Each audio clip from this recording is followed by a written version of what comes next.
All right, everybody, welcome to another episode of the Break the Rules live stream. I'm your host, Lev Polyakov, and we are here today to talk about the ongoing war between Russia and Ukraine and where exactly we are going to find ourselves in with Tom Sauer. Great to have you back, Tom. He works in mental health treatment, former Marine infantry, Navy bomb squad, and we have Vladislav Davidzon, always great to see you, my friend, from the Atlantic Council and Tablet Magazine, of course. And we have, for the very first time, Jarrett Stepman, part of the Claremont Institute, writes for the Daily Signal, as well as Heritage Foundation. Jarrett, it's a great pleasure to have you here. Thank you so much for coming in to Break the Rules, where we bring all of these different circles together to figure out what exactly is going on and how we're going to get out of it. So, when it comes to the current situation, let's first go to Vlad, who's our man on the inside. You know Zelensky, you know a lot of these power players. What exactly has been going on the last couple of days regarding the meeting that Trump had with Russia? And now Trump is talking about having this meeting with Zelensky about the minerals and having all that figured out, and there's going to be peace, and everybody's going to be singing Kumbaya. What exactly is going on in reality? Let's start from there. And everybody subscribe, smash that subscribe button, smash that like button, and click the bell. Anyway, Vlad, you have the floor, my friend.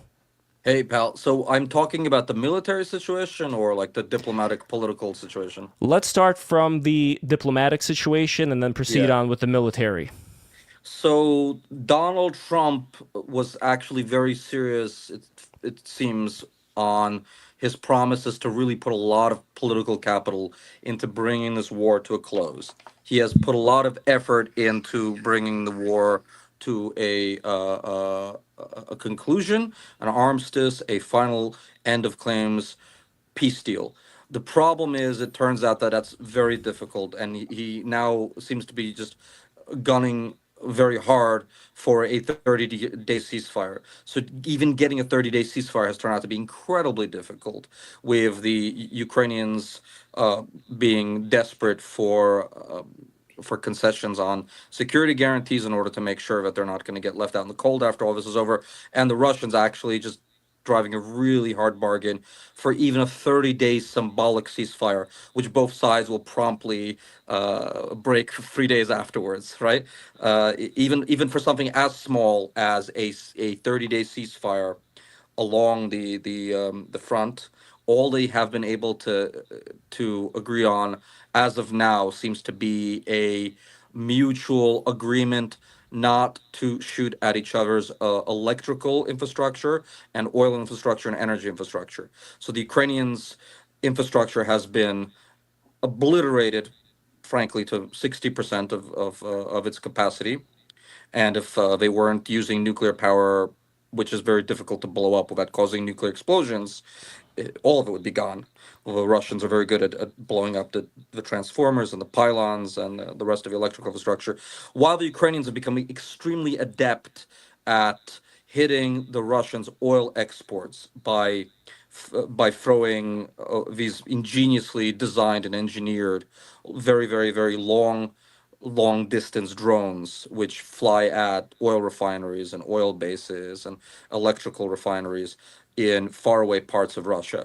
So all the Donald Trump administration has been able to do as of now is to get both sides to agree to getting their sensitive electrical stuff kept from being hit, which both of them would prefer, obviously. But we're nowhere even close to a ceasefire. Even if one keeps trying to figure out what's going on in the back channel negotiations, it's a devastatingly complicated and difficult negotiations, with both sides playing really hard because both sides rightly think that the future of their state and nation is on the line. It's an existential negotiation on both sides. In fact, both presidents, both Vlads, both Vladimir and Vladimir, both my namesakes Vlads, rightly think that their personal life is on the line if there's regime change, and they're both right. Now, Tom, the impression that I get from a lot of people who are pro-Ukraine is that Trump is giving Putin absolutely everything he wants, and he's being hard on Zelensky, he's being hard on Canada, Europe, and a lot of them think that if Russia were to expand beyond into the rest of Ukraine, or, God forbid, into Poland or the Baltics or anything like that, a lot of Americans would still think of America first, turtle themselves up, not really bother getting into any more conflicts, kind of maybe scarred from the Iraq War and a lot of these, dumb politicians that brought us into these horrible situations. What do you make of the mood from people who are more closer to the MAGA base? Should there be a lot more concessions that the Trump administration gives Russia, which emboldens it to go further? I think it kind of comes down to one thing that President Trump said a while ago was just, I want to stop all the dying, right? And, I think we all know it's hundreds of thousands of both Ukrainian and Russian men have been killed. I think it's probably all in on both sides, probably upwards of 1 million that have died, killed in action, thereabouts. So Vlad is disagreeing. So, I just want Tom. A lot of people are dead. Probably 150,000 Ukrainian men are dead. They're 3 to 4, maybe as much as 5 times the wounded on the Ukrainian side. On the Russian side, it is hundreds of thousands. The number of casualties altogether, wounded and dead, is more than 1 million on both sides put together. That's absolutely terrible. More than 1 million Russian Ukrainian men are dead. But the casualties have been systematically overstimulated, and both sides keep them secret. So, not to say that they're not terrible. Go ahead, sir. Right, I'm sure they are. Right, it's really bad. But then I guess the question is, it's like this paradox where it's like, if we concede anything to the Russians right now, they did take that territory, and you can say whether it's illegal or moral, like we'd have that argument, but they are holding that territory. I don't think they're going to cede any or much of it. I think the biggest thing right now is just preventing a direct confrontation between NATO and Russia, preventing World War III. I think that is definitely in America's interest. But the weird paradox that I see is that it's like, hey, if we don't stop Russia or stop Putin now, you will have tanks rolling into Paris by the end of the year or something crazy like that, or something as a threat. But at the same time, they're struggling to take 25-30% of Ukraine's territory, and then it's just the plucky Ukrainians who, fought incredibly bravely, and they're being incredibly innovative, no question there. But it's at the same time, it's like they can barely take over this country, yet at the same time, they're a threat to all of Europe. I don't really get that. Look, we can armchair quarterback the origins of this conflict. And look, I don't know as much about Ukraine as Vlad does. I get it. And also, but I don't really need to know that, hey, what is far more important is preventing a third world war. And as far as negotiations go, what it looks like is, correct me if I'm wrong here, maybe it's changed in the past couple of days, but we're just ending aid, and we're kind of forcing a hand, forcing a situation. The other NATO players are, having some nice photo ops and some strong tweets.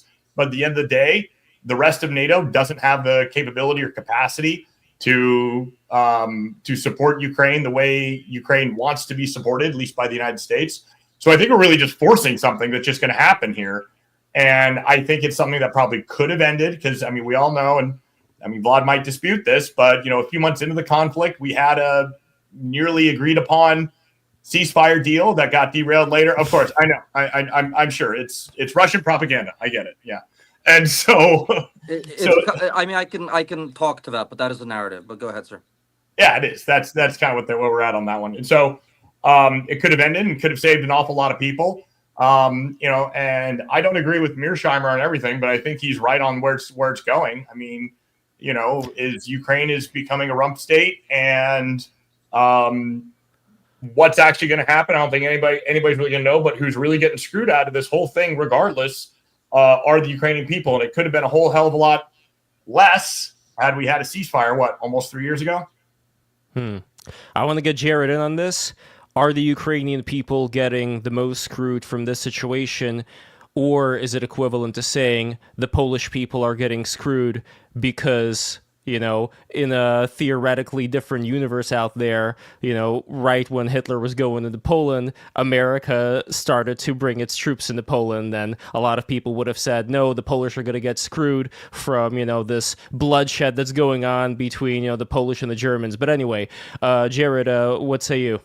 Yeah, I like you bringing in the Polish there. I think it's very interesting. I think Poland actually has learned a lot of hard lessons over their existence over the last, few centuries. If any country in Europe is more prepared to potentially do battle with Russia, it would be Poland. It's taking it very seriously. I know they're mining a lot of the eastern part of their country right now. They've spent 5% of GDP on defense. They're a very serious ally. Sorry, almost 5, but they're the only ones who are even close to 5. It's about 4.5. Which is why Hegseth flew over there to give him attention and FaceTime, because they're the only ones. But that's still nothing. 100%. It's a lot. You're absolutely right. But it's not even close to enough. I would say what we should expect. But yes, sir. Yeah, I mean, that's what the U.S. is basically demanding all the NATO partners basically to spend on. I mean, that's what it really comes to. And I think this is very much the MO of the Trump administration. When they see what they think of as a strong ally, Poland is a strong ally, they do tend to back them to the hilt. They say, look, Poland's very serious about this. I mean, even during the first Trump administration, Trump had that great Warsaw speech that I think was very powerful, extending our commitment to Poland. These are people who will fight for their country. Obviously, we know the history of Poland, people who will fight for their country even in the worst circumstances. They're people who know what it's like not to have a country, frankly. So I think they're very impressive. They've always had a disadvantaged position in Europe of a long, flat plain most of the country, with which the Germans and Russians seem to like to do tank battles in. But they're very much prepared for it. So, look, I don't buy a lot of the talk from a lot of the Western European countries. I know the British and French have been among the most pro Ukraine, but they still don't even meet the 2% of spending GDP thresholds on their military.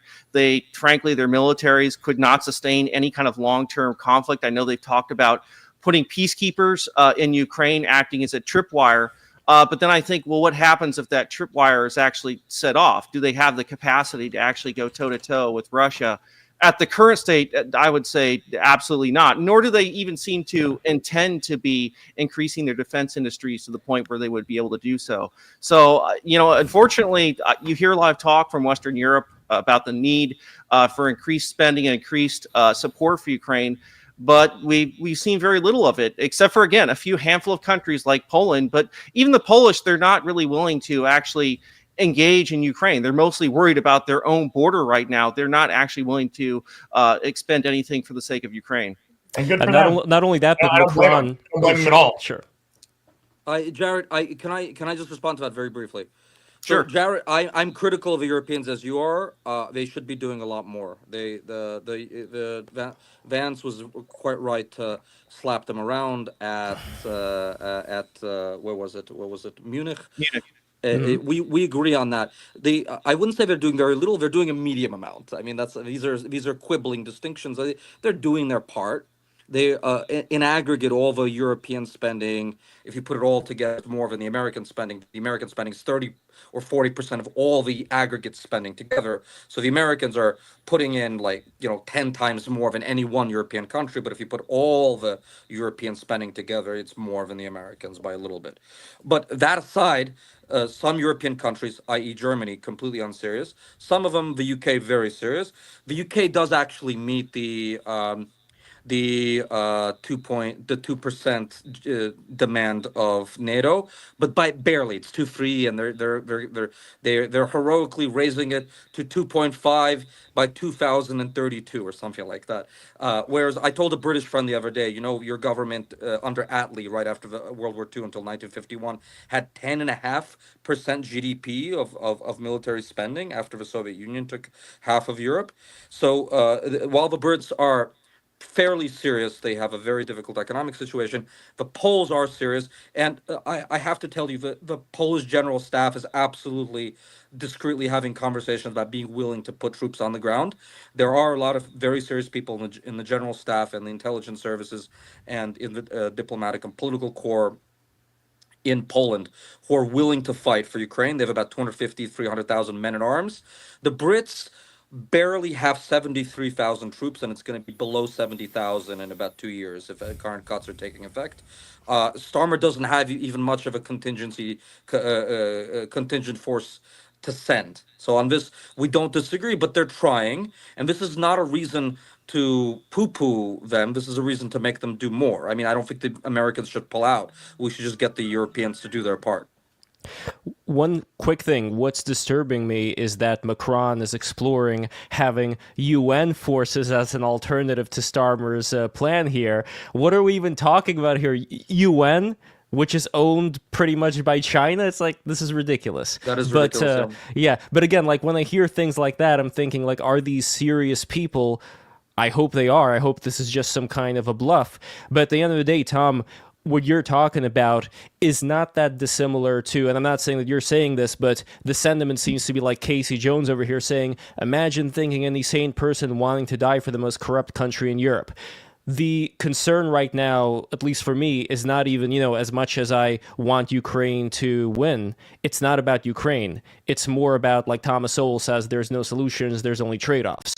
What is the trade-off of waiting for Russia to get stronger, for China to give it more money, and to the answer to the question that you were asking before about, like, which is it? Is it that Russia is strong or weak? The way that I'm seeing it is that Russia will keep going little by little. It'll get more money from China. After it gets more of Ukraine, it can proceed onwards because it's not scared. It doesn't get intimidated by America or Europe. And then, give it several months, and several months after that, it'll acquire more and more and more territory. And by the time we get around to it, it's going to be way more expensive and way more dangerous to fight against what is going to be a much stronger, better prepared opponent with a lot more resources. That's the big concern for a lot of the people who are on the pro-Ukraine side. So I'm curious what you think. I don't really buy the slippery slope arguments. I really just don't. And frankly, look, I'm sure the Vlad will disagree with me on this, but most folks who I think are in my, of my thought of mine on this was that, look, this war, although, yes, I understand that it was Russia that invaded, it was preemptive and it was provoked by the United States and NATO, right? That's absolutely wrong, man. That's absolutely wrong. I'm sorry to tell you. Well, one at a time. Let's finish. Tom. So the thing is, though, is like, okay, well, guess what? A lot of other people do think that, Vlad. So a lot, including the people who are in power right now in the United States. I've noticed. So that this was provoked. Right. And because if you think about, though, what the Ukrainian border, I guess now the Donetsk and, and the Donbass, what was the eastern border of Ukraine was what, 130, 140 miles from Moscow, something like that. And when all there's talk of like NATO being on there, I think there's actually been a lot of encirclement. Look, you don't have to like and agree with everything that Russia says to at least have some tactical empathy, right? As in empathy in the sense of understand where they're coming from. Right. And so, I really look at this as hey, they're feeling very encircled. And for the past 30 years, we've constantly told Russia, don't worry. No, we're fine. We're not going to be a threat to you. No, we're not 1 inch to the east, et cetera, et cetera. And we've consistently broken that. We've constantly and consistently brought more countries into NATO, Turkey, the Baltics, et cetera, et cetera, et cetera. And I think for the Russians, they're like, hey, don't do this. Please don't do this. Because frankly, I wouldn't want to have a country that was allied with Russia or China, starting a lot, on our border. If the Canadians or the Mexicans decide they were to enter into a military alliance with Russia or China, guess what? We'd fucking invade. Straight up. Man. I think you're operating in a lot of bad assumptions, a lot of bad information. I'm sure you think I am. Russia is just straight up an imperial state and has been since the 1700s. Russia has been swallowing up territory. We're not an imperial. Like, first of all, we are not an imperial state. America does not just gobble up territory over and over and over again continuously. But now we kind of took over the world after 1945. We were the world's policemen. We didn't occupy the entire world, man. We were the world's. We occupied Germany, Japan. We still occupy those countries. Yeah, we occupied Germany and Japan after they invaded lots of other other NATO. countries. But the thing is, also keep in mind, we are NATO. Like the other countries are not. The other NATO members are not.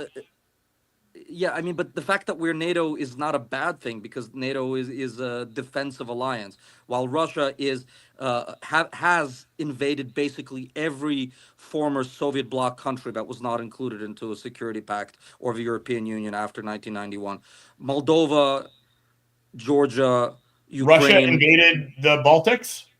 Well, they were not invaded because they were integrated into NATO. If they hadn't been integrated into NATO, they'd be under Russian occupation right now. Absolutely, yes. Okay, so but we're being defensive about this by encroaching on Russia by making Ukraine a NATO nation. That's not provocative, and that's strictly defensive. So here's the thing. One, every country has a right to choose its own defensive policy and defensive pacts. That's one. Two, none of this stuff actually matters because the only thing that matters is nuclear tripwires. The only thing that matters is nuclear weapons. I'm with you on that. And the Russians have more. Tripwires. Yeah. Russians have more nukes than anybody in the entire world. Yep. They have, just like the America does, the nukes that you can deliver with ships, with planes, with tactical missiles. They have actually, in some ways, a more advanced nuclear vanguard than we do because they have tactical nuclear missiles that America does not. And they have more than enough to blow up the entire world. I'm so they're intimately not, familiar with the nuclear side of things. Trust me. I believe you. You're a smart guy. I know you're an intelligent guy. I'm listening to you talk. You know that's true. So when 1991 happened, the Europeans systematically disarmed. You know what? The Europeans used to have like 210 divisions ready to fight the Soviets if they invaded Europe and Germany. They disarmed like 85-90% of their divisions after 1991, which is why Germany can't mount like 5, 6, 7 expeditionary divisions now.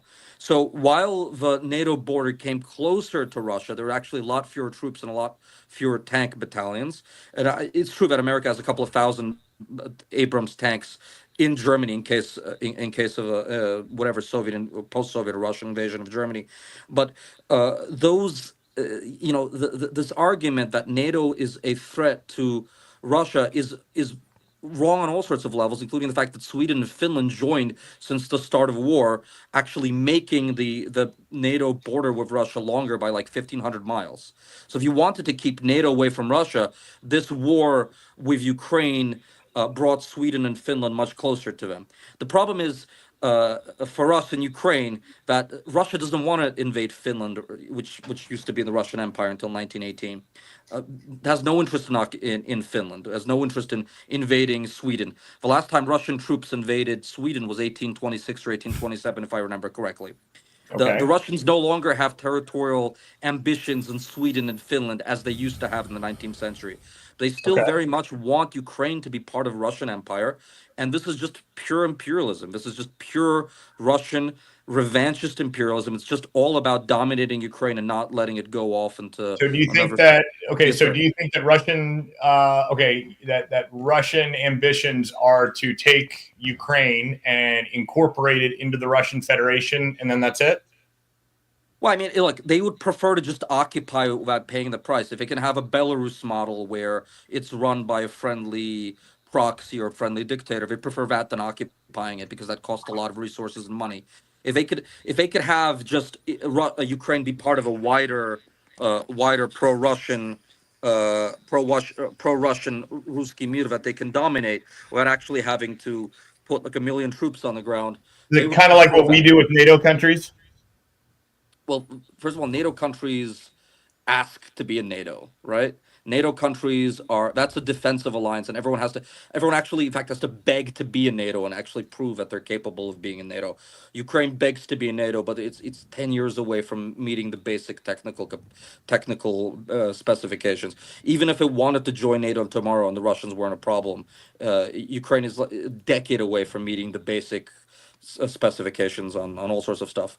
You know, so then I want to show you guys something really, really quick over here. Yes, sir. This is a little animation from the cartoon festival in Suzdal showing a baby T4 tank that dreams of going to war and sets out to shoot at Narva residents trying to remove it from the pedestal.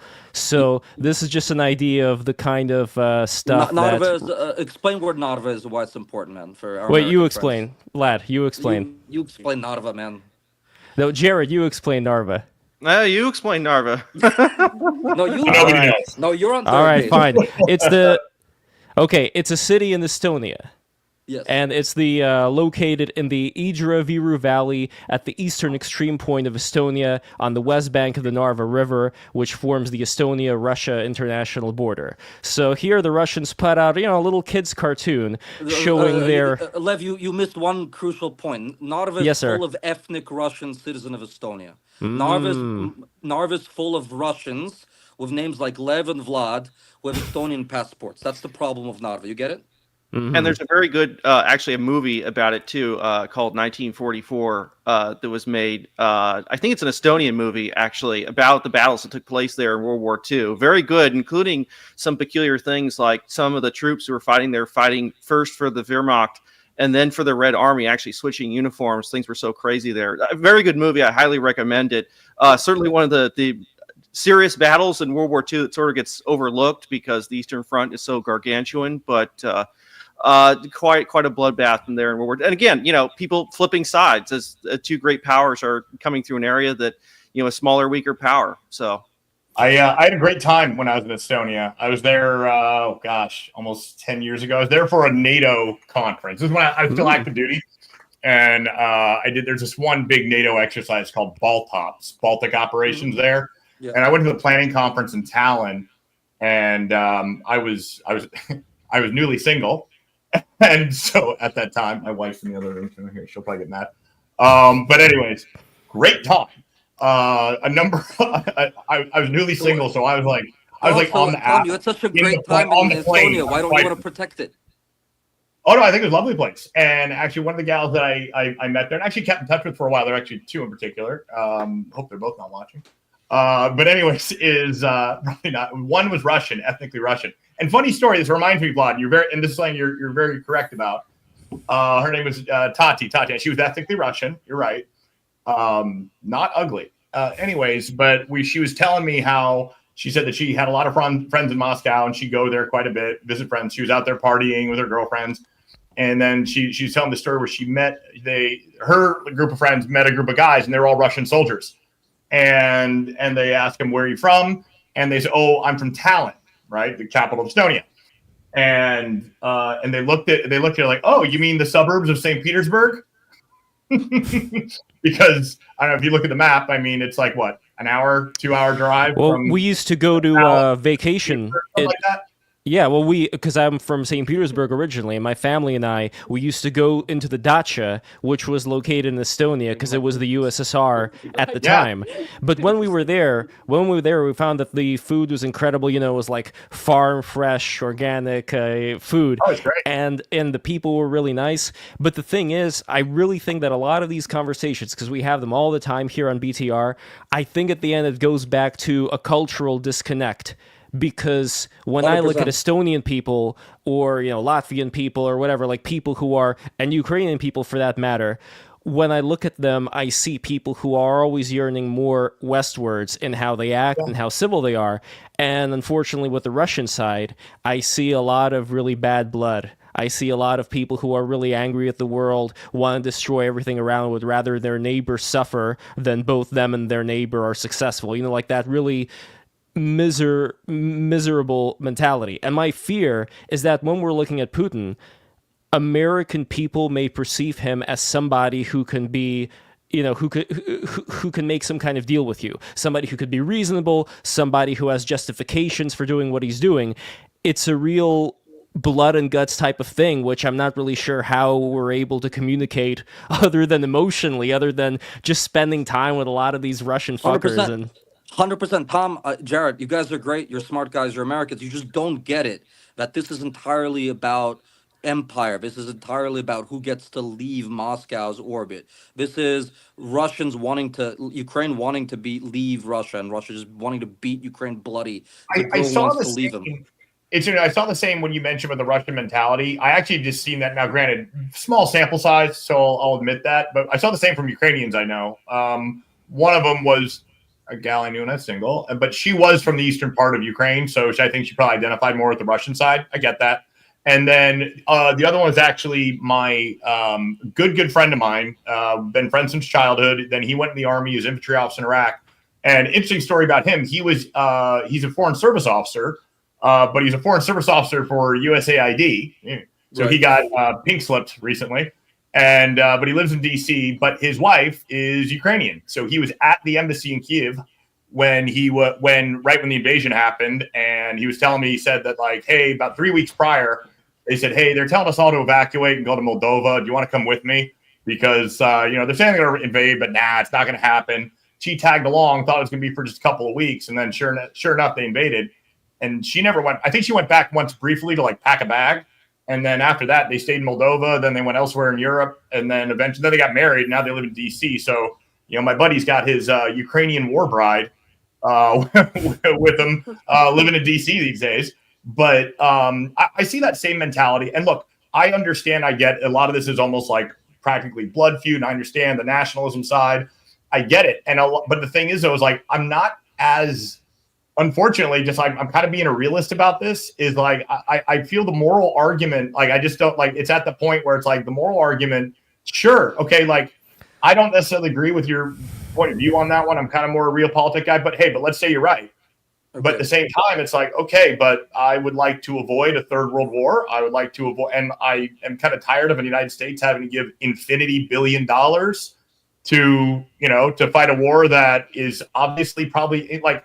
Do you really think, Vlad, that currently as it stands, if we gave them infinite dollars, or let's say we give them another $300 billion, let's say, I think we did what, 250, something like that? No, it's not even, it's not 200, it's something like between 110 and 137. Okay, let's say we gave them like a lot. I'm not going to say it's nothing. Let's say we matched it. Would the Ukrainians then be able to drive the Russians out of Ukraine? Yeah, I think another 2-3 years of America giving the Ukrainians what they need to succeed, the Russian economy, which is an overheated state, and a lot of problems inside the Russian and do you system, think that Russian industrial base has gotten stronger or weaker since the war began? The Russian industrial base is on war footing. Yeah. It is absolutely on war footing, and the Russians are very serious about this war, and they've converted the entire economy into a war economy. Yeah. And yet, it is an economy the size of Spain or Italy, and the combined GDP of America and Europe is $48 trillion, which is 50, 60, 70 times more than the Russian GDP. We have the money. We have the capacity. It's a matter of political will, man. Jarrett, go ahead and say something. Yeah, I guess, maybe I just don't buy that they have the capacity now to retake the land that's now been taken. I just don't see them being able, that it's not just about financial wealth. It's about manpower, the ability to sustain an offensive, which they weren't able to do in 2023. They obviously very much tried to take back a lot of land there. They weren't able to do it. Even the brigade that they tried to form with France has sort of fallen apart. They just have a manpower problem. They've had that since the beginning of the war. They have a huge demographics issue.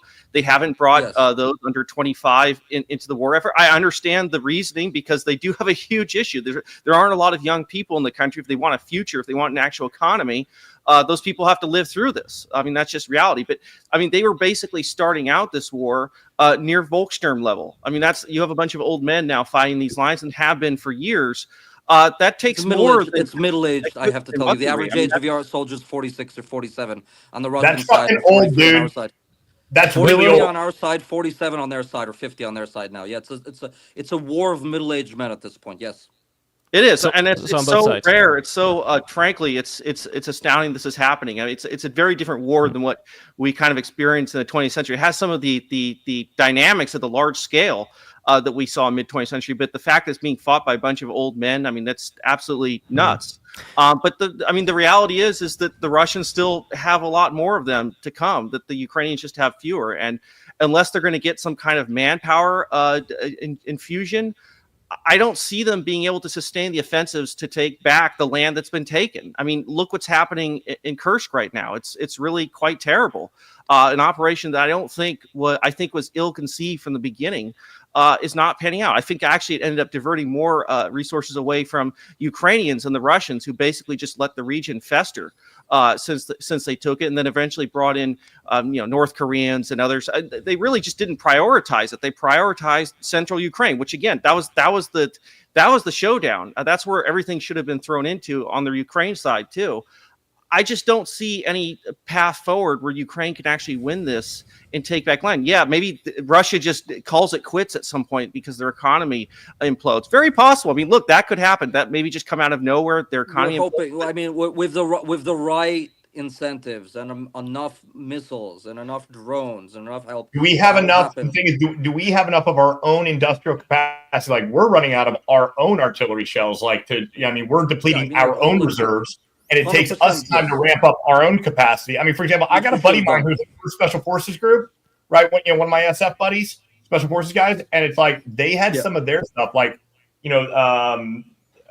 some of their anti-tank weapons taken away from them to go, which is war reserve. Like, we don't even have the own, like, as far as shell artillery shell capacity, we don't have it just to produce to supply them. It would take us years to get it. Already, they're moving artillery shells they've already moved shells from Korea over there. We had pre-staged over there. So, like, even if we just start printing, money printer go burr, we print out a ton of money. We just don't have the industrial capacity today, which is a huge critique on the United States, which, I mean, I'm sure Jared's not with me. It's like, we need to fix that regardless of Ukraine. We all agree. We all agree that we should. And I'm with you. But the thing is, though, it's like right now, I mean, we're just going to run out of stuff to give them. And our throughput is not meeting the Russian throughput. And they've just got way more people than the Ukrainians do. And eventually, and guess what? You're right, they're on a wartime footing. And they're just cranking out equipment like crazy. And, like, they're playing the quantity game. And also, like, we know this, too, from history. Your history. You guys are all, I was a history major at Naval Academy. I got, we all study World War II and all that crap. Yeah. But it's like, the Russians are obviously usually they're very late to figure things out. They always has been. They move pretty slow. World War I, World War II, and even going way back, Napoleonic Wars, right? And eventually they start figuring it out. And after it's been over 3 years now, it's like they're coming around. And now I'd say that Russia is actually a lot stronger these days, and America is less equipped. So it's kind of like, hey, and also here's the part where I'm going to go ahead and say something that nobody's going to like here. I don't understand why we don't have just a modus vivendi with Russia. I'm not saying that we need to be strong allies, but I would much rather have be frenemies, so to speak, with the Russians to get them away from China. Because they think we're cucks. Look. I hear that's. I'd love to answer all that other stuff, but let's go backwards. First of all, when Nixon divided the Chinese from the Soviets, there were a lot of problems between the Chinese and the Soviets. In fact, they were shooting at each other. They were killing each other, blowing each other's tanks up. There's no daylight between the Chinese and the Russians at this point. They much more see their interest in being together than being taken apart by the Americans. And we shot ourselves in the foot with that. I think there might have been a window where it didn't have to be that way. I think product of the war itself that's doing that. Sorry? I think the question is it the product of the war itself that's doing it? I mean, I think that's in large part why the Trump administration is so insistent on bringing a conclusion to this war, because they believe that pact between China and Russia, which is now very, very strong, could possibly weaken. And it's some of those transactional, but it exist there. I mean, there's definitely. I mean, not only territorial claims going both sides. I mean, the Russians don't, I think, want to be considered the pawns of the Chinese. Anymore the other way around. And they do. Absolutely. 100%. This is where I disagree with you, Jarrett. Russia approaches China from the perspective of seeing these robot people who are very sadistic, while it looks at Americans and being these nice Christian, waving to their neighbors in the suburbs type of people who can be taken advantage of. And that, I think, is the other... Yeah, Ned Flanders, exactly. That, I really think, is the big difference here. Because to your question, Tom, about could America have joined up with Russia, I don't think they would have been able to do that ever, as long as people who graduated from the KGB Academy are in charge. Because the problem there, again, it's a cultural issue. It's the issue of what are the kind of things that are crammed into like a young Putin's head when he was studying under Andropov and a lot of those people when it comes to how they see the West.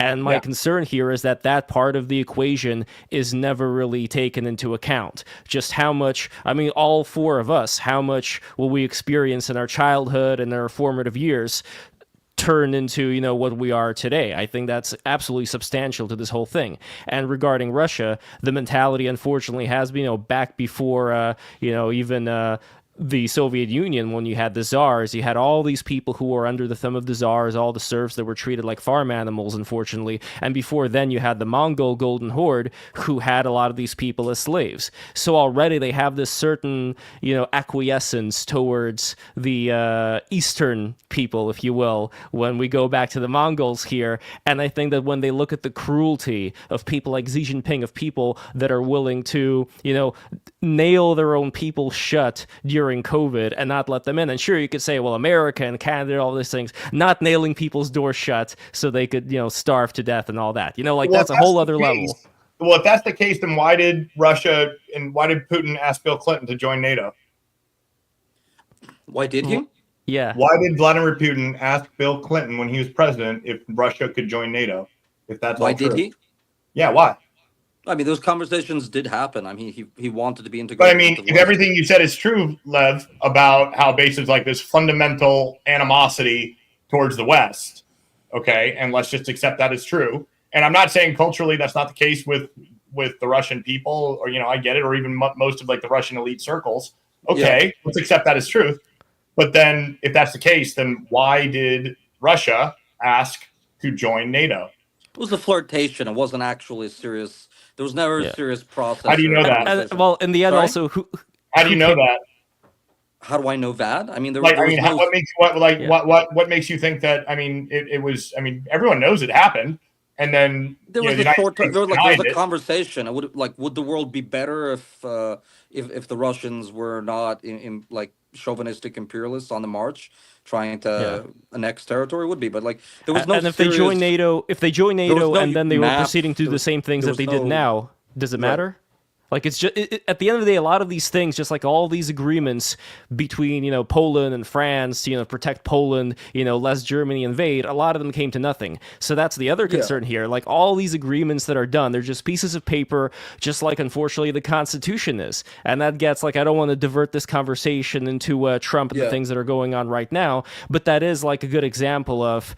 If there are certain things that are done for the sake of national security, like dealing with the migrant crisis that's going on right now in the United States, as well as dealing with certain, liberal judges, these activist judges, the question is, how long can you continue this, extraordinary bending due to national security emergencies before you do wind up in a tyrannical state? Maybe you didn't intend to get there, but I just really don't trust a lot of people on either side when it comes to being prudent enough to, wear the ring of power only for a couple of minutes and then take it off.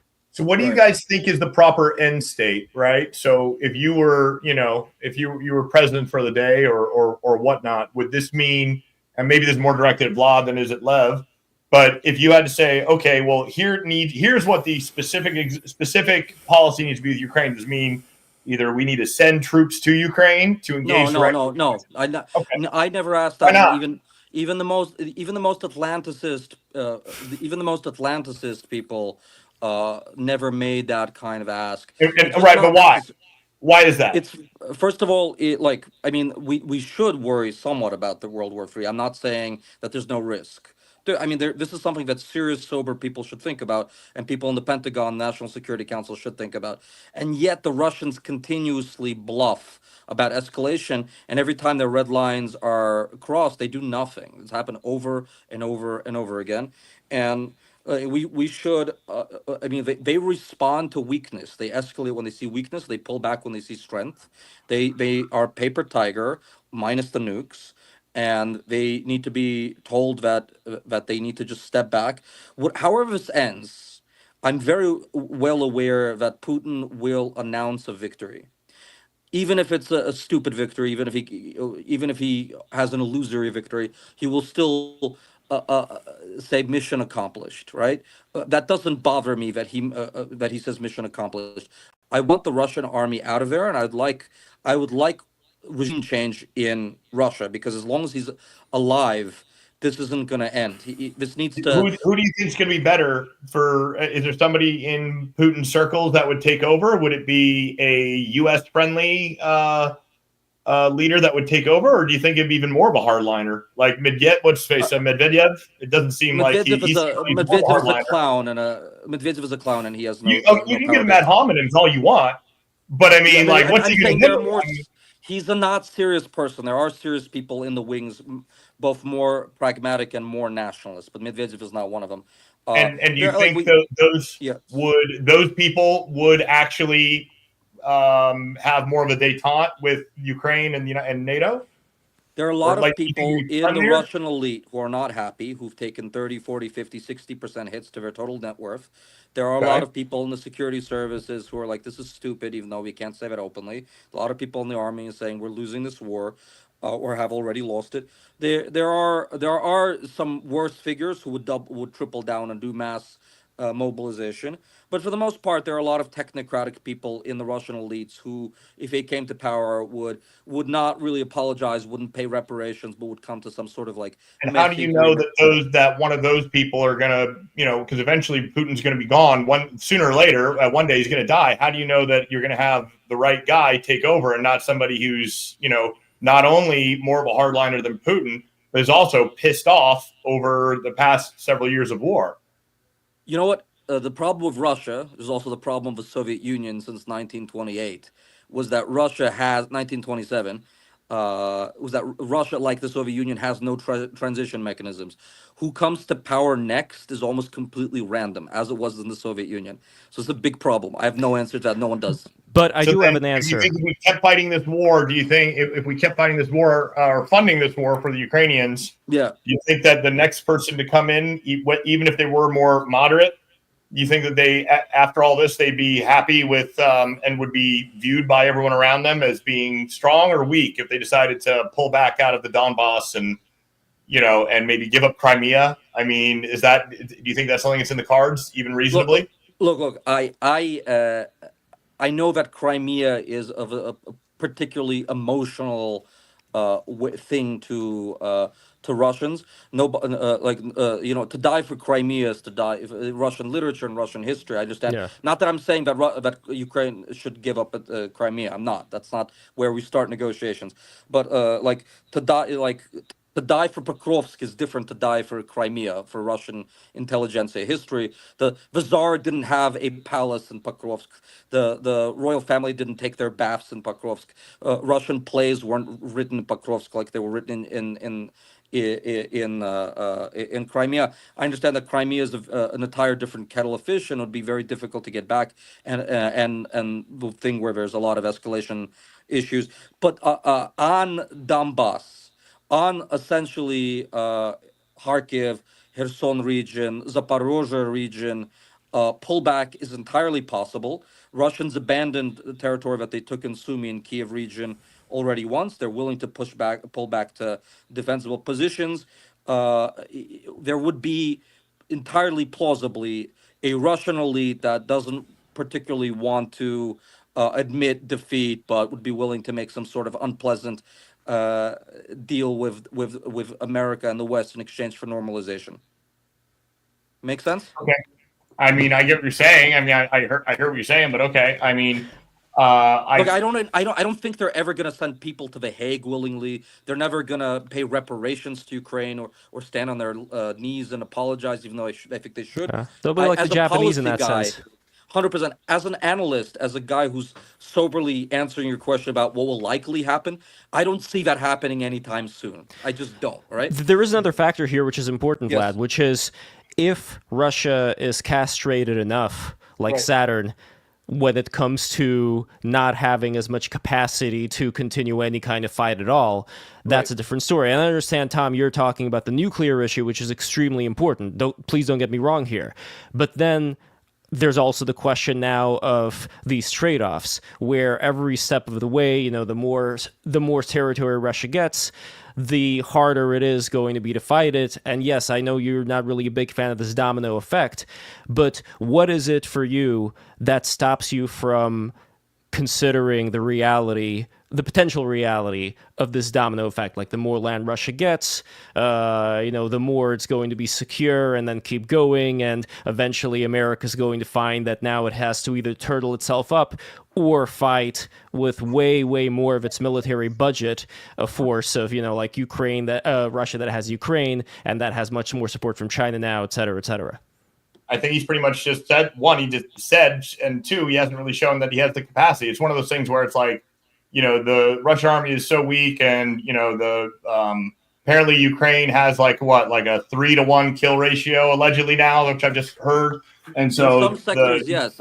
Yeah, in some sectors, because the Russians just send their guys out in the open, barely armed, to fight drones. I mean, if the Ukrainians didn't have defensive positions and drones, they would have been overrun a long time ago. Like the Russian, in certain sectors, in certain battles, the Russian KIA has been 6-to-1, 5-to-1 to Ukrainian losses. They really like these meat wave assaults. They don't care about the. But I mean, isn't that Jarrett?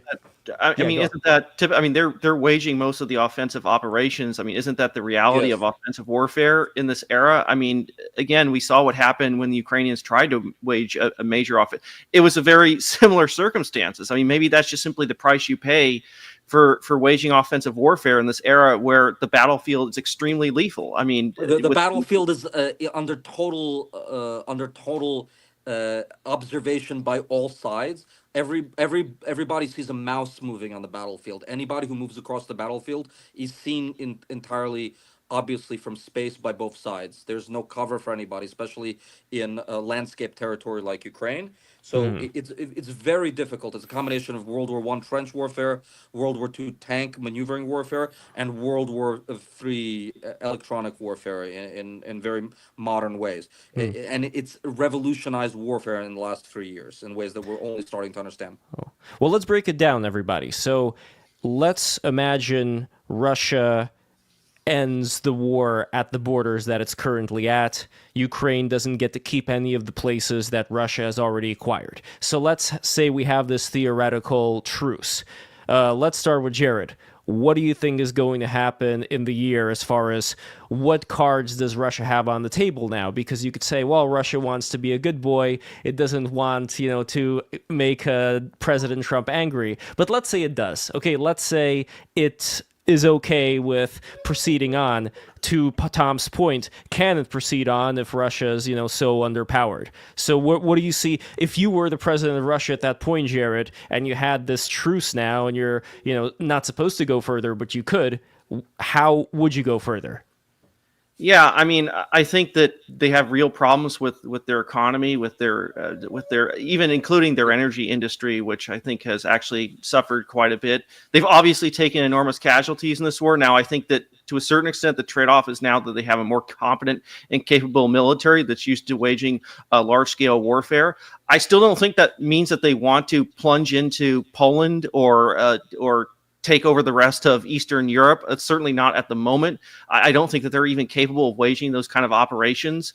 Yes, they have a large capable military. Yes, Western Europe is weaker compared to how they used to. This is not like the Cold War where there are many divisions basically in manpower that's at the fingertips of West and NATO. But I don't think that they immediately just march in. Again, especially because Poland is a very serious threat. They're not just going to start a war with their neighbor next year. I don't think that they even have the capacity to do that, nor would I think that be in their interests. I mean, they've already gone through years of warfare. Yes, they sort of pulled through this. I think they thought this was going to go very quickly. I don't think Putin would have invaded if he thought this was going to turn into the slog it was, but it has. Correct. And I don't think that they have the capacity. If they got a peace deal tomorrow that was satisfactory to them, that within a year they would wage another war in Eastern Europe. That seems extremely unlikely to me. I'm with you everywhere except for the in their interest part, just because, again, I don't think we should assume that they operate based on whatever makes sense, whatever is the logical thing to do. But they work in their own logic, man. Yeah, but Tom, do you agree with Jarrett's estimation here? Would you make any corrections to it? Yeah, I generally, I agree with you, Jarrett. Is that I don't see, I don't see Russia trying to take over Eastern Europe again or anything like that. But here's a question: when you're talking on the topic of regime change, right, and how hey, you really don't know, right? Well, apparently, that in Ukraine, they've postponed the elections, which I'm told is they can, within their constitution during time of war, they can do. Okay, so I'm told.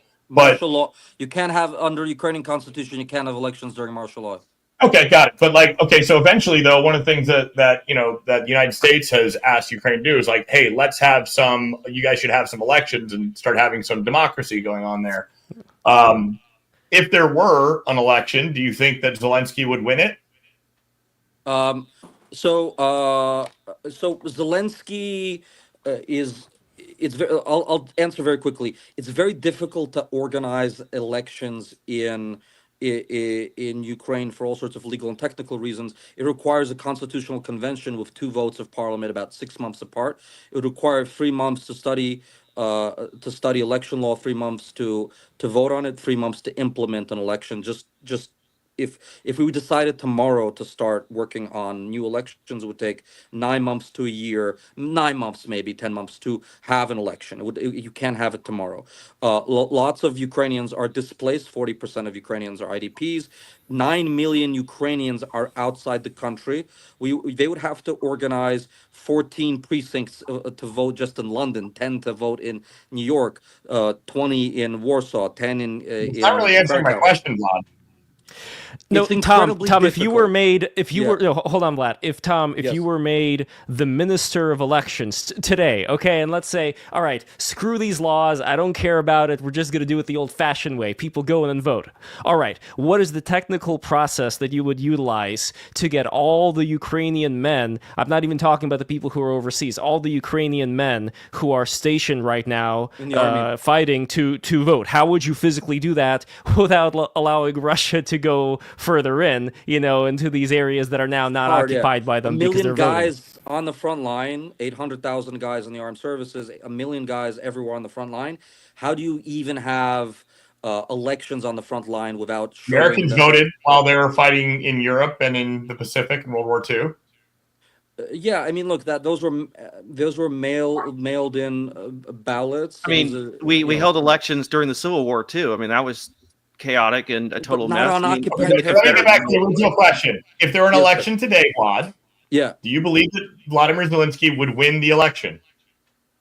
I think he would win. I think personally, he would be probably down 8-10 points against General Zaluzhny, and he would win a plurality, but not a supermajority of parliamentary votes. But it doesn't matter. I mean, it doesn't matter. I think and Zaluzhny is even more pro-war than Zelensky is. Tom, any potential successor to Zelensky would be just as patriotic and nationalistic and pro-war as Zelensky is. So they wouldn't. So there are no candidates, or there are no potential candidates out there that would be in favor of a ceasefire and truce. Neither Poroshenko nor Tymoshenko nor Zaluzhny nor any of the top 6 guys who are polling the top 6, including the one woman, are pro ceasefire. Like all top 6 candidates on the top 6 in the polling are very much pro defense, pro war. Why? It doesn't matter. Okay, let's assume that's right. But you said that was like 40% of the Ukrainian population is no longer in the country. No. 40% are IDPs, internally displaced. Out of about, let's say, 43 million population, 9 million are outside the country. Let's say. And is that mostly folks who fled recently? Yeah, refugees. Refugees. Yeah, 9 million. Let's say 8, 9, 10 million outside the country. That's a lot. That's like a quarter. Yeah, that's a lot. It is. And also, here's a question: how many of those are like military-age males too? Some of them are.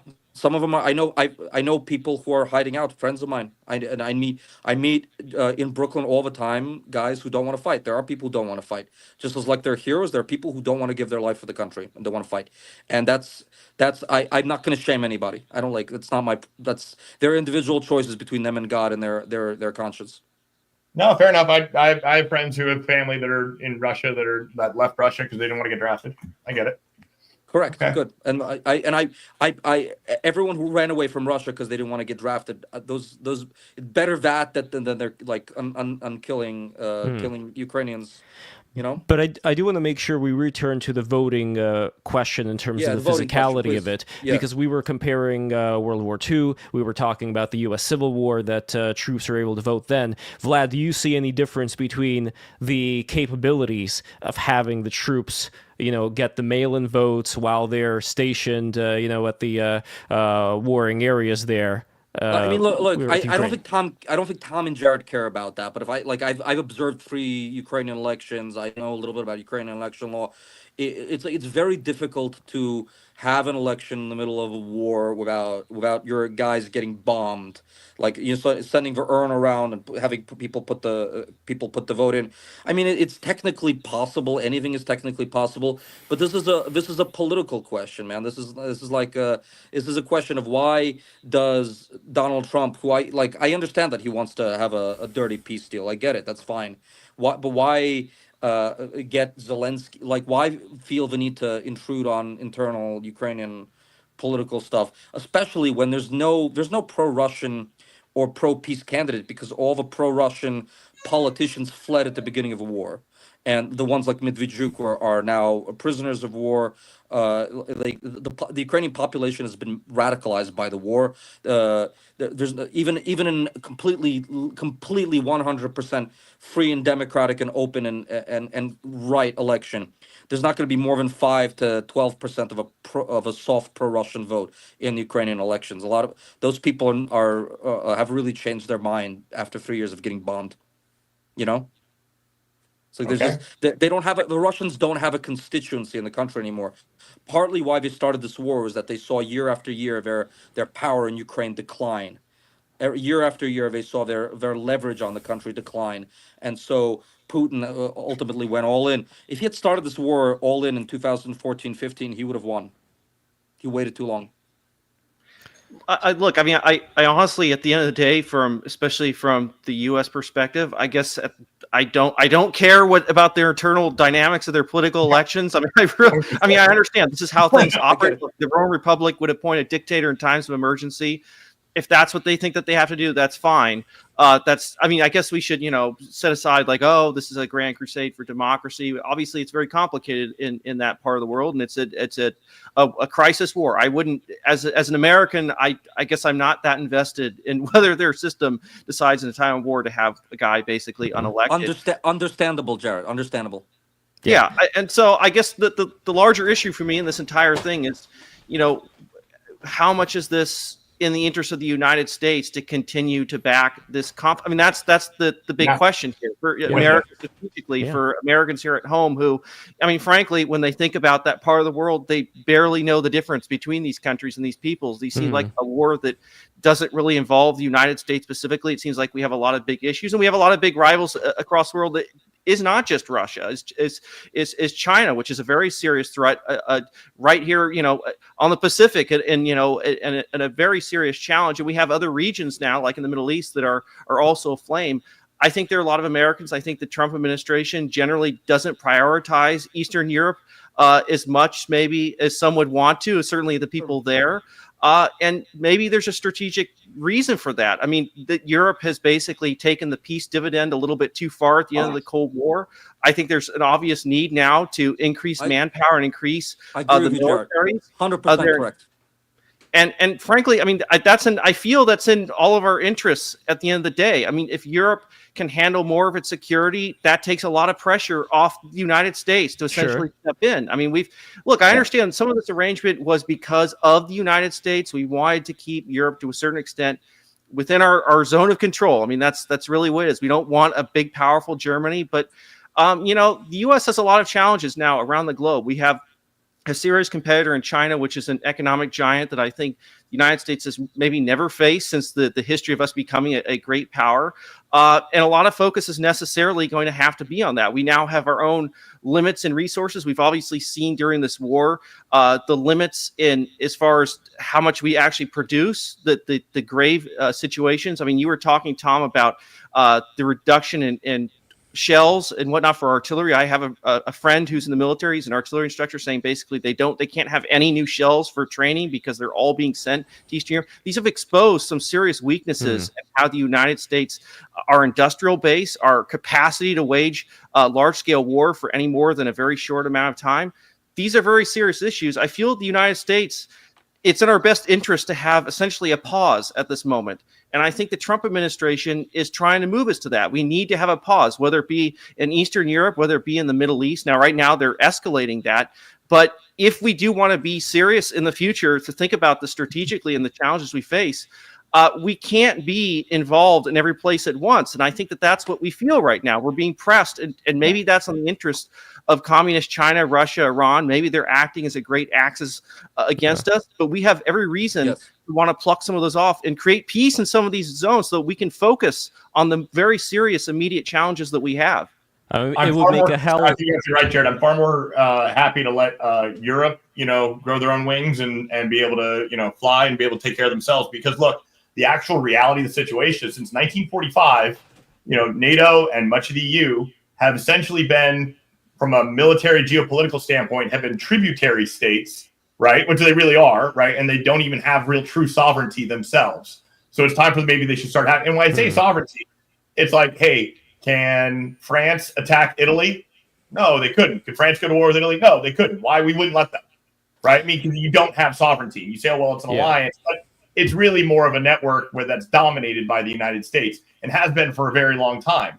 And whenever we say NATO, and like I dealt with this dealing with NATO all the time, is almost all the NATO militaries, all they ever really do, especially post in the Cold War, is they look at, hey, where are certain capabilities, niche capabilities and capacities that fill gaps where the United States don't have? Or there's certain capabilities that like the Germans are actually pretty good at. They're actually pretty good at clearing mines, naval mines, mine sweeping. That's part of what I did for a while, right? They're actually pretty good at that. And we don't have in Europe those same capabilities and capacities, right? So they do that, but they can't actually defend themselves. And you're absolutely right. Look, what Lord Ismay, what he said in the 52 or somewhere around there, the purpose of NATO is to keep the Americans in, the Russians out, and the Germans down, right? Which, hey, that's fine, but that was a long time ago.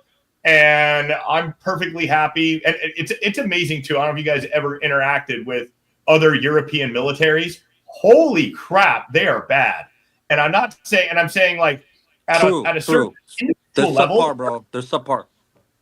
Yeah, they're and now on an individual level, I met certain guys in certain fields that are excellent. They're really good, right? Say the same for the Brits, Aussies, fantastic.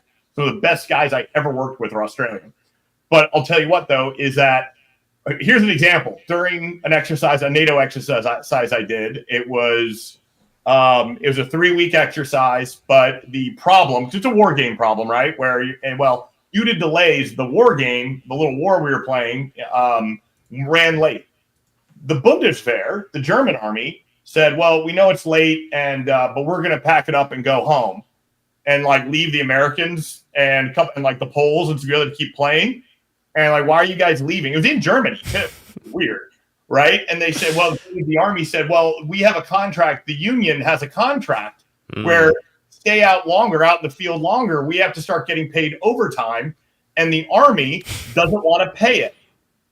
First off, I'm like, wait a second, hold on. The German army is unionized? What the fuck? What the fuck? That's hilarious. And so all right, guys. Bro.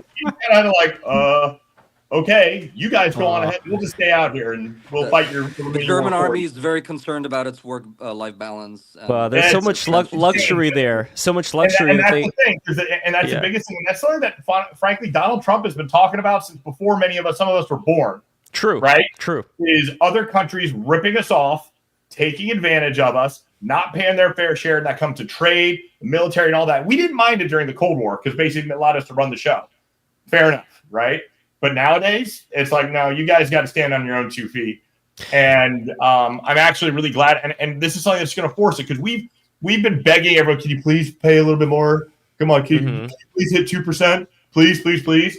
And they never do, with a few exceptions. Like the Estonians were always really good. A few other countries are always really good about it. But they don't. And now we're forcing them to. And they're going to have countries with Russian borders, bro.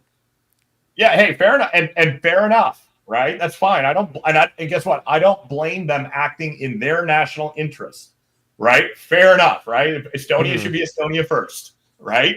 And I understand Ukraine being Ukraine first. I get it. But I'm kind of more interested in America being American first. And look, and also I think a lot of this discussion, the ceasefire, is a little bit of a moot point because guess what? A ceasefire is about to happen, right? One way or another. Where the terms of it we might not like, not everyone's going to love, especially folks who are on the more pro-Ukraine side. But we're going to start cutting off aid, and it's going to force them to the table. And they're going to have to do something. And the longer they wait, the worse of a situation they're going to have. And even if the Russians are going to start playing some more games, it's like I'm tired of us spending infinity $billion when we have other regional threats that are far bigger concern to the United States and the world at large. And frankly, we've got way more problems at home. How much of the GDP has been spent so far from the defense on Ukraine these past years? How much has how much has the defense spending of the United States government been spent on Ukraine these past years? Like the percentage? I don't have the number in front of me. Jarrett, you might? I don't know the number, but it's been a whole hell of a lot. But also it shows that a lot of the United States military has been kind of hollowed out. We're really good. Wasn't it like 0.6%, something like that, or no? Lev, I'll answer that. Tom, I understand America first. I just agree. I just don't agree with you that I don't think it's an American interest. I think America's primary interests on all sorts of levels are helped by helping Ukraine. You have to understand, though, if I would expect you to say that. Of course. I mean, I would fully expect you to say that. Of course. Yeah. I get it, man. I get it. I get it, man. We're all bots. If I were Ukrainian, I'd say the same thing. Yeah. No, but it's not even. It's not even about that, man. I'm an American citizen. It's not even about that. It's about holding one's hand and going through what the expectations are here, which we haven't even done. Because Jared, you were talking about Poland and how you don't really expect Russia to go into Poland. This is the crux of the argument here, as far as I'm concerned, whether or not Russia is going to have enough resources to keep going. Because Tom, you're talking about Europe picking up the slack. I agree with you. That's a wonderful thing, except for the fact that you were also talking about Europe being too weak to take on Russia. So in a way, like, which one is it? Like, is Europe too weak? Or if it's not too weak, then everything's fine. But let's go back to Poland for a second, because Vlad, in your estimation, if you imagine Russia takes, God forbid, but Russia takes Ukraine, all of Ukraine, it takes all of Ukraine, and now it has ambitions to go into Poland. At that point, can Russia go into Poland? Does it have the resources to go into Poland? Can it get the resources to go into Poland from having Ukraine and having China aided, as well as some other Latin American countries, yada, yada, yada? So listen, man, if Russia takes over all of Ukrainian territory, if all sorts of bad things happen and the Ukrainian army collapses and there's a main collapse and there's no partisan warfare, the partisan warfare is put down, which won't be very quickly, it'll be very serious. Russia will occupy all of Ukraine, and as it does in territories that it occupies, it will conscript all the young men by force to fight. So all those hundreds of thousands of men in the Ukrainian army, half of them who will be shot, of course, they'll be integrated into Russian assault battalions in the same way that they took all the Ukrainian men from Lugansk and Donetsk and Zaporozhye and Kherson and Kharkiv regions where they occupy territory. They just go door to door, pick up 19, 22, 23-year-olds, and they throw them into penal battalions and assault battalions. So lots of men, young men, some who do want to fight, some who don't want to fight, will be taken into tremendously expanded Russian divisions, and those will be stationed up against the Polish border. And that will be a tremendous problem for Poland. That'll be a tremendous problem for NATO, because we have security guarantees for Poland and Romania and Hungary and the Baltics. So, and also they're engaged in terrorist situations against Poland all the time. They blew up a couple of Polish malls in the middle of their capital, Warsaw. They just went and a couple of Russian agents blew up a mall, just set fire to a mall. They set fire to different properties all the time. There is a lot of sabotage and terrorism in Poland. So it's just like, it wouldn't be an incursion of the entire army in the first moment. It would just be the Russian army emboldened, strengthened, swollen, up against the European border with no Ukrainian buffer state to fight them in between, no shield for Europe. That's just the way it is, man.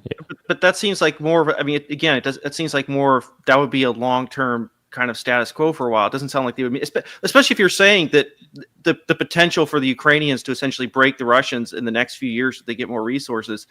If the Ukrainians can break the Russians in the next few years, I don't see how the Russians could somehow start another war with if they Poland, have the aid, though. potentially brings in all of NATO because it's a NATO country.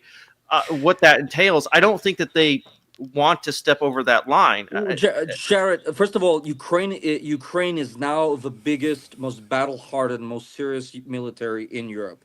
The Ukrainians have between 800,000 and 1 million guys at arms if you count up everybody, including the National Border Service, not counting the armed police, who some of them who fight also. The British Army is 73,000 guys, which is 1/10 of the manpower of Ukraine, and they don't have anywhere near. It's about 1/4 the size of the U.S. Marine Corps. What, 73,000? Yeah. That's nothing. Oh no, a little more than that. It's like less than half. The Marine Corps is about 200,000. Just the United States Marine Corps. Tom, you're absolutely right. The Brits, that's how small they are. I mean, the Italians have a bit of a navy. The Czechs can do this. The Slovaks can do that. The Romanians have a big army, and the Polish have a big army, about 250,000 each. But they punch below their weight class because they're all fragmented, as Thomas said. Yeah. Tom understands the situation much better than I do if I read the papers and talk to these people. The Russian and the Ukrainian army, these are battle-hardened beasts of armies, and they would roll over the Romanian army or the Slovak army or the Slovene army or the Croatian army. You know that. Yeah, I mean, I still find it implausible that within the next few years that they still, I mean, it's not just about the fact that they have a very strong army and potentially have more conscripts. They now have a giant hostile Ukraine to which they have to move things through. I mean, it's not, it's a little more complicated. They would occupy it, man. They would occupy it, Jarrett. They would occupy it in this scenario. Yeah, but again, but turning that immediately into another offensive operation into Europe. And obviously, look, I would say that even the behavior of a lot of these European countries, they assume that they won't. I mean, if Germany or the UK or France actually thought that they were going to roll into Eastern and then Western Europe, they would have started militarizing long ago. They obviously don't think that's going to happen.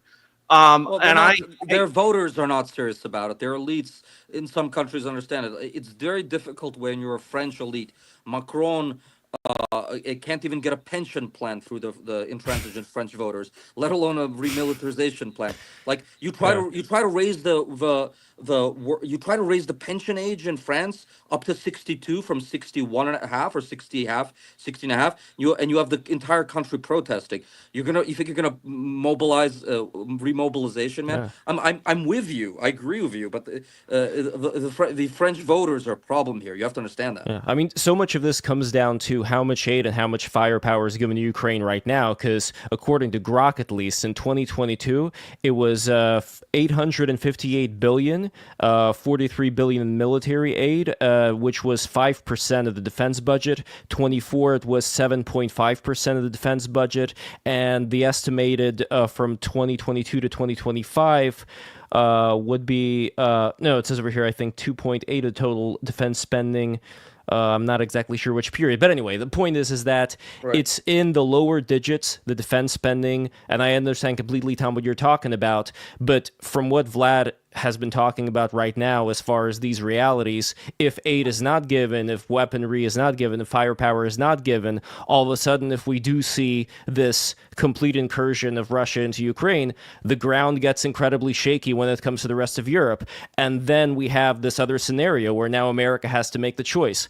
Do I now go into this World War III scenario, or do I shelter myself up, forget anything that's going on in the rest of the world, and then the concern of what happens is that you have a hot war between all of Europe and Russia, and let's say Russia ends up acquiring enough Europe that China, which is the de facto owner of Russia, ends up acquiring such soft power. I totally reject that. I completely reject that. Why? Because guess what? Yeah, really simple. Because guess what? Russia doesn't want to go to war with NATO either. They don't want to have a nuclear confrontation. Sure. Over what? They don't want to control, and they're not going to all of a sudden like start another war, because guess what? If they did, then it would trigger Article 5, and it would go. The risk of it getting nuclear really quickly is gonna that's gonna skyrocket. They don't want that either. I could flip the page and say Europe doesn't want that. No, I think it's no, but if we flip it and say Europe doesn't want to risk nuclear annihilation for a Poland or a Romania or whatever, you could say that too, can't you? Why would Europe risk supporting this? I'm sorry. I just simply reject the idea that it's going to be a domino effect where all of a sudden, where not only are the Ukrainians being able back, if we have a ceasefire and a peace deal, then that means Russia is just going to roll through the rest of Europe. I'm just not buying it. So you see Poland as the line in the sand, that it's not going to go into Poland because Russia's afraid of this piece of paper that was signed that all of Europe is all of a sudden going to be completely honorable towards, despite them not being honorable towards any of the defense agreements pre-World War II. Maybe because of Ukes? Right now, but I think it's the best option right now. Hey, if not, then fuck it. Let's just nuke them. See, Vlad's laughing. There is no reason to nuke Russia. All we need to do is bring enough firepower. Now. If you're risking having a whole direct confrontation, NATO versus Russia, let's just fuck it. Let's go. Look, I don't think it's necessary, and neither does the Ukrainian General Staff.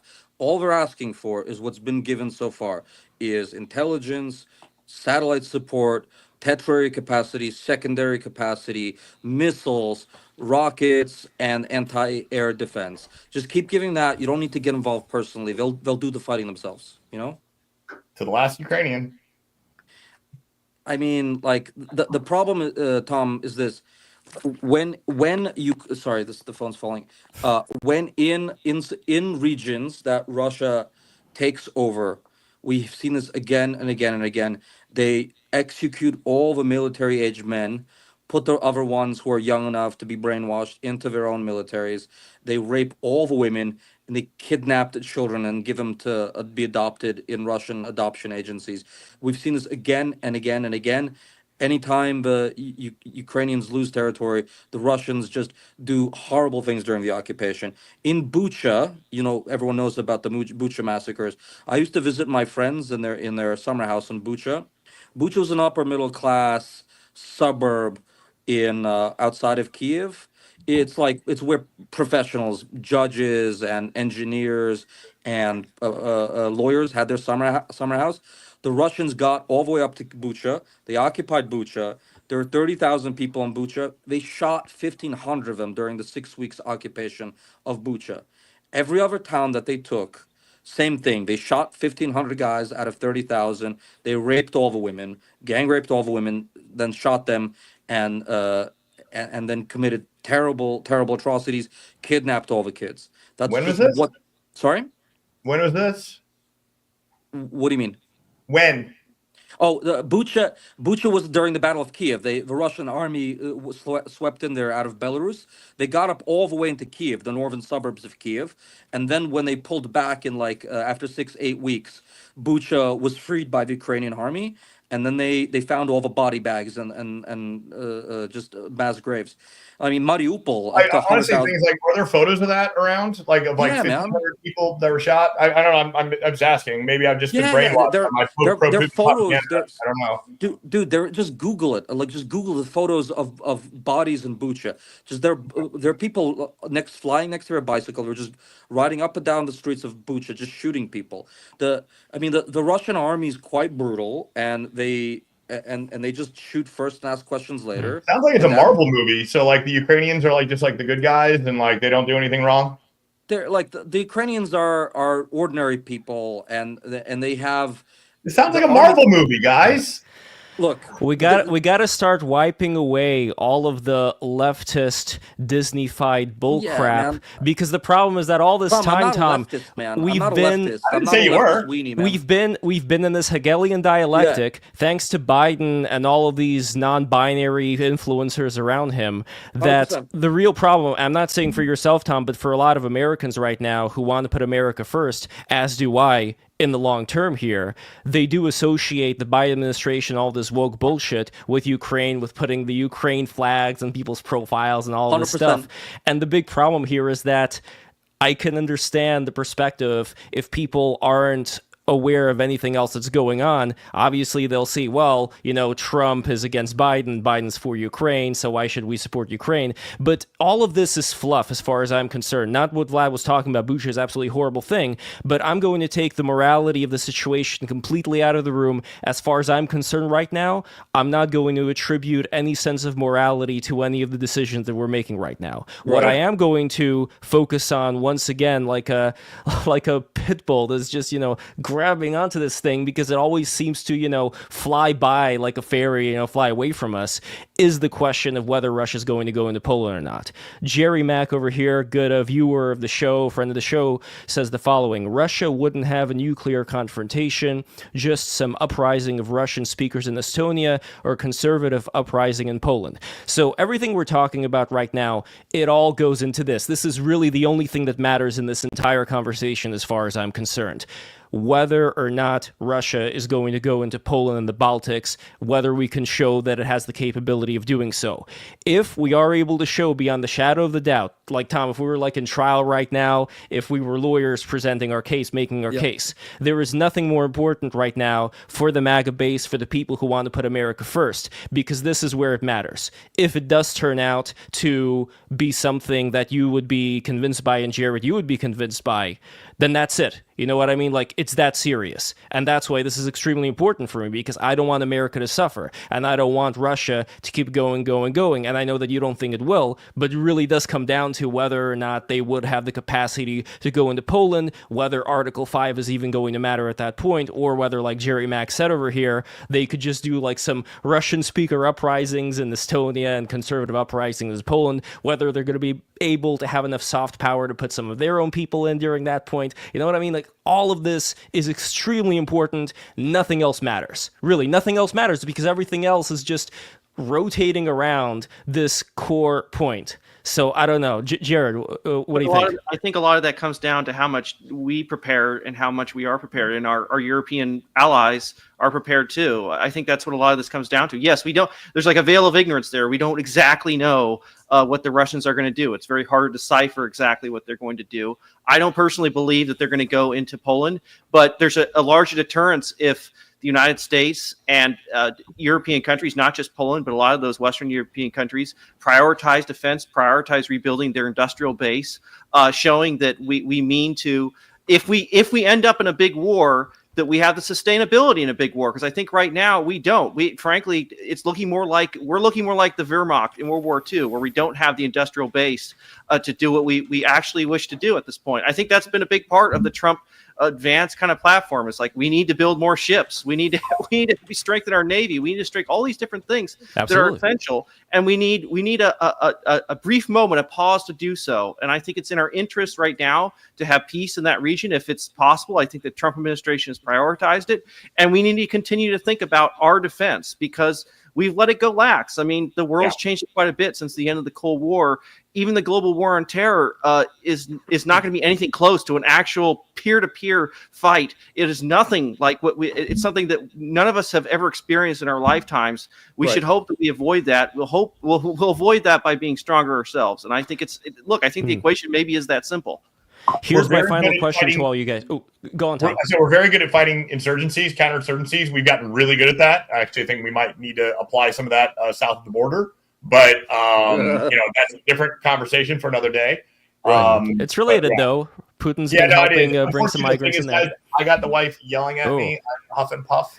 Wait, Tom, one final question before you go, and I really appreciate you being here. Yes. Okay, here you go. Here's the final question. Please. If we do see Russia not following through with this truce, and if we see Russia keep going, would we be able, I'm completely serious here, have some kind of a sit-down with Vlad, maybe with myself, with more people who are from the America First Libertarian MAGA base, and really figure out what the situation is with Poland? Because like I said before, if there is some way that people are not sure whether or not Russia's going to go, maybe there is enough to show one way or another, just to figure it out so that nobody's confused. Put everything out there, because I really hate this Hegelian dialectic bullshit that's been infecting everybody ever since the Democrats were in charge there and have been associated with Ukraine. No more Jarrett, of it. Next I'm tired. time I'll bring a Polish intellectual, a Polish general to talk. I mean, we could put you guys on directly, like a former Polish defenseman. Sure, why not? I'm happy to do it. That'd be great. Yeah. Like, I mean, Right like on. yeah, let's do it. I mean, like this, by the way, I respect you guys immensely. I respect your service. I respect your seriousness, your Same here. intelligence. You guys are good Americans. I don't have an issue with your saying America first. I'm actually happy in many ways that Donald Trump is president of the United States. I don't like a lot of the Democrat stuff that was going on before. Biden was a brain dead administration being run by Politburo. I think we agree on a lot of different things, except maybe this. Uh, I'm not your enemy. I just, maybe we just disagree on this. We're good Americans. Yeah, fine. I just I'd love you guys to understand that ultimately Ukraine is not the issue here. I mean, and it's not a problem for Americans, even as we relied a lot about Afghanistan and Iraq. And sometimes the mainstream narrative is not wrong. Roger that. Right on, man. That's good stuff. Hey, Jarrett, I saw you're a Lincoln Fellow. I applied to the fellowship this year. That's great. You should. Yeah. It was phenomenal, frankly. Well, I live in Orange County, so I live like right down. Oh, do you? Okay. I'm a Californian too. I'm from the Bay Area. I'm from Oakland. So. Okay, cool. I'm in Newport Beach. So yeah. Nice. You should do it. You're fantastic. Nice. So many. Yeah, I look forward to it. And Tom, where can people find you before you go? Yeah, at Thomas B. Sauer. So I'm on there on the tweet mention. Go ahead and hit me up there. And next time I talk to you, I got some other fun stuff to share because I'm in DC all the time. So I got friends in senior positions in DOD in the White House. Tom, I'm in DC once a month. I'd love to take you out for a drink. Sure. I'll have you talk. Thank you so much. Again, just because we disagree on this, I don't disagree with you guys on a lot of other things, and I respect you both very much. This is the power of BTR. This is the power of BTR. We only do it here, nowhere else. Changing the world. This is willpower. This is utilizing one's willpower to change reality. Is being done right now. Tomorrow we're going to have a fun stream about millennial culture. Be sure to check that out. And before we go, I want to say, I know, Tom, you have to go right now, so I don't want to keep you. But Jarrett and Vlad, take it easy, guys. Take care. Bye, Tom. Cheers. All right, so Jarrett and Vlad, now it's time to promote yourselves. Please let me know what you guys have coming up right now and where people can find you. And any final parting thoughts. I guess I'll go first. You can find my I have social media. I have an X handle at Jarrett Stepman, so you can follow me there. I write for the Daily Signal, general political commentary, not just foreign policy, but all kinds of other issues that I think Vlad and I probably agree with on a whole lot more. So that's where you can find me. I also wrote a book, which is right behind me there, The War on History, The Conspiracy to Rewrite America's Past, about the tearing down of American history, statues, all that. I write about a lot of historical topics. You're doing God's own work, man. Like the destruction of American historiography and statues is just an attack on an accepted American identity. I'm so glad you wrote that. It is, and that's sort of at the center of my work, and frankly, the reason why I got into politics is because I care about American history, who we are. I think it's a great country, a great nation that was being torn down. I think there's actually been somewhat of a turning of the tide on that issue. A lot of Americans fed up with what they've seen the last 4 years. So that's my deal. That's what I do in politics. Excellent. And Vlad, where can we find you, and what do you got working on right now? I'm working on a book on the destruction of Ukrainian culture. I'm working on a little novel. I'm working on making my girlfriend, Laura, happy with me. I'm trying to make her happier with me than she's been recently. I'm working on a couple of essays, and I'm you could find me on Twitter. I wrote 2 books about Ukraine. Those are on Amazon. You can just Google around. There's tons of me on the internet. Sadly, I'm not internet retinent. I should be, but I'm not. So, Lev, thank you so much for hosting this really nice discussion of these 2 gents who are both very smart and very bright and very, very honorable and decent American thinkers and scholars. So I'm grateful.